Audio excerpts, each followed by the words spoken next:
There's a rare skill that sometimes happens upon us in life that most of us in this day and age aren't really great at receiving or stepping into when it happens. It's the joy of being wrong.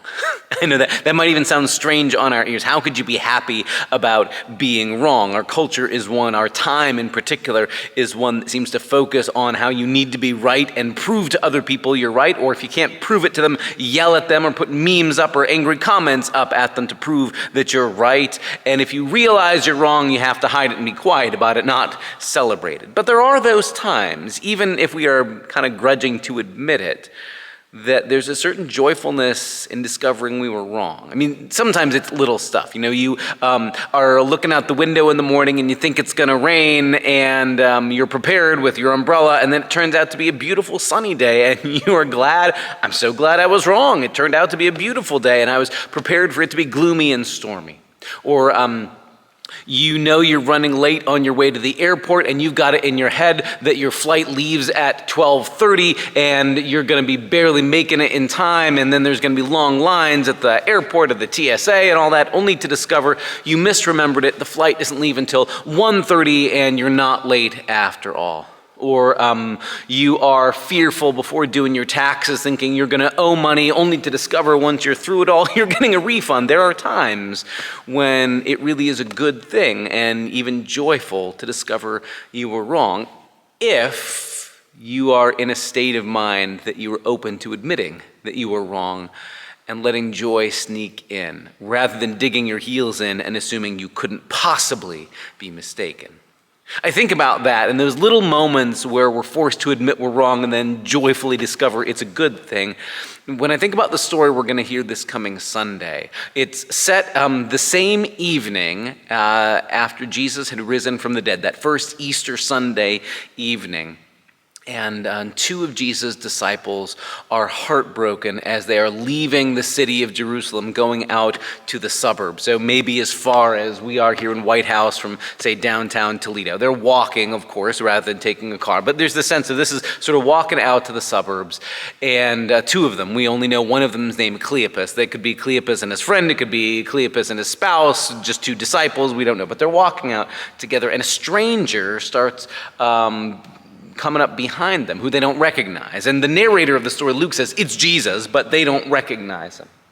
And all these two disciples can be sure of is they know for sure that Jesus died on that cross on Good Friday. And they have heard rumors that the tomb was empty. They've heard rumors from the women, but they either can't believe them or don't know what to make of them or feel like we got to fact check this first. And so their minds are still in the only thing we know for sure is that Jesus died. And typically that's the end of the story. They are heartbroken. So the stranger comes up and goes, "Hey, what are you guys talking about?" And they say, "Well, we're talking about what's just happened here in the city of Jerusalem over these last couple of days."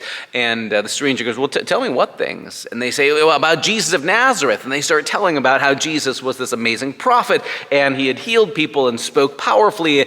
And then they say what is, I think, maybe the saddest sentence in the entire Bible. They say, "We had hoped that he was the one to redeem Israel."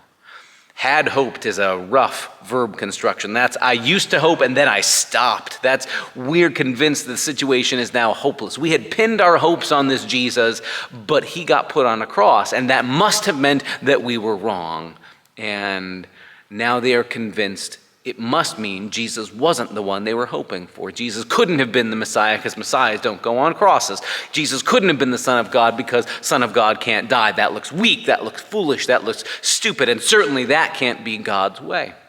So the stranger enlightens them. The stranger says, "Well, I can't believe you guys don't understand it." And he starts walking them through the scriptures as they're on their way out to the suburbs and telling them, there's a bunch of places all throughout our scriptures, all throughout the prophets and the commandments and the Torah that all sort of pointed to God's way of saving the world was going to be through suffering and loss, was going to be through something that looks a lot like a cross and a lot less like a conquering army. We should have expected that the God who saves the world is going to save save the world by suffering love rather than domination. And by the time they get to their exit off the highway, these two guys, it's like their hearts are on fire. This is amazing. I never thought of it that way. They are forced to concede there's joy in having been wrong. Oh my goodness, this totally makes sense now. They have a totally new perspective. So they haven't had such a good conversation. They invite the stranger. They say, look, it's getting late. We're about to come to our house. How about you come and join us at our house for dinner?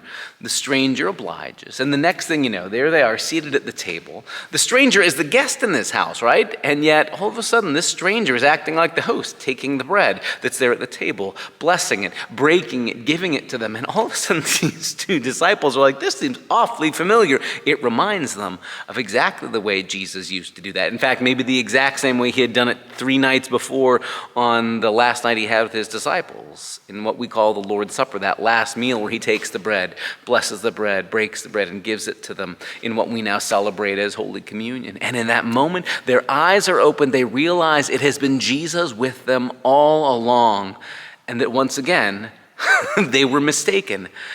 And that there's a deep joy in realizing they had been mistaken. They thought Jesus was dead, and they thought the Messiah wouldn't die on a cross, that seemed weak and foolish.